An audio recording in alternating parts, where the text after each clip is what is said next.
But desensitization, Mayer says, is nothing new. It's been around since the early 1900s, and there's mounting research that backs it up. In fact, it's essentially the same as getting a shot for a ragweed or pet allergy. Tricking the body into not reacting to that allergen that you've just given to them.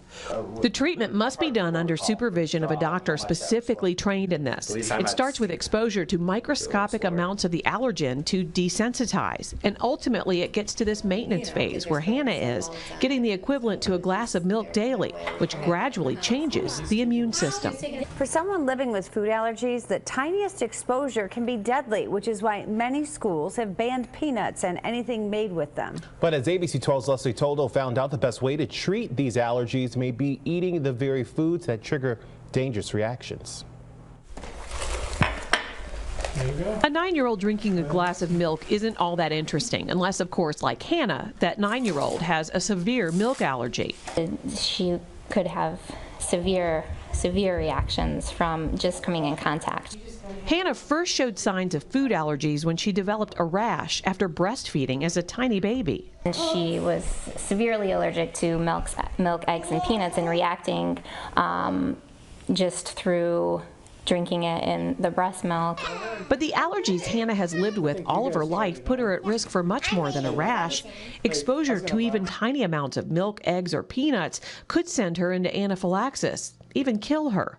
It's always in the back of your mind, everywhere you go, everything you do. Hannah's allergies impact every aspect of the Potocny family's lives. You can't just go to a birthday party and you can't have the cake, the ice cream.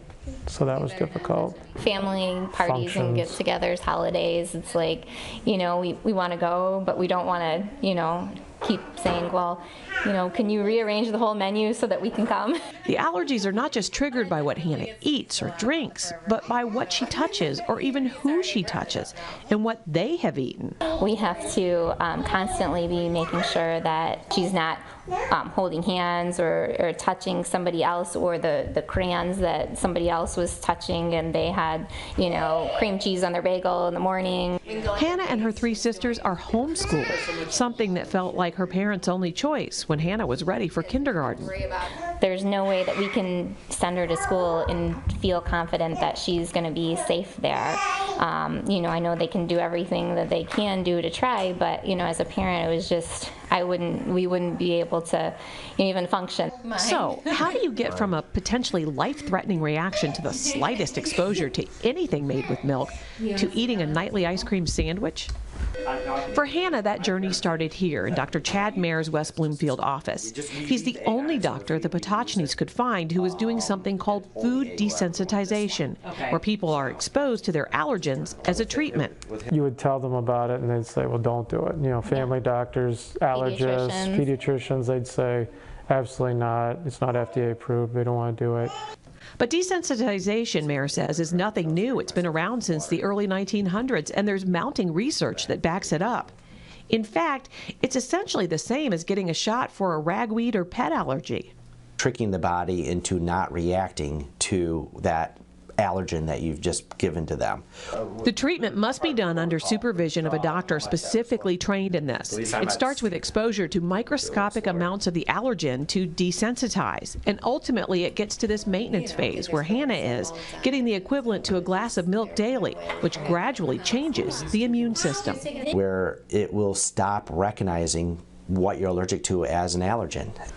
The road to this ice cream sandwich has been long. Weekly visits to increase her exposure to milk. It took us 7 months to get through it, but it was well worth it. It was hard, but it was really worth it because now I can have milk and everything. And she can have as much as she wants. Desensitization works on other foods like eggs and nuts, but the Potocnys decided on milk because it's in more other foods. Now, this is something you should not try at home. It should only be done under the supervision of a trained doctor. If you want more information about Dr. Mayer, we have that for you at abc12.com. I'm Leslie Toldo, ABC 12 News.